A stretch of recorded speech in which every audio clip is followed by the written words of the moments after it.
Com o instrumento de marcar o gado que alguém mal intencionado no fogo deixou.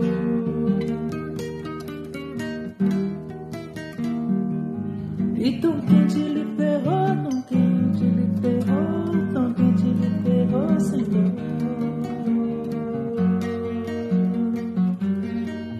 E tão quente lhe ferrou, tão quente lhe ferrou, tão quente lhe ferrou sem dor.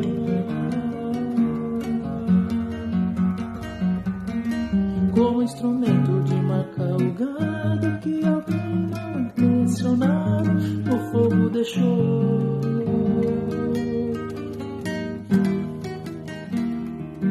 E tão quente lhe ferrou,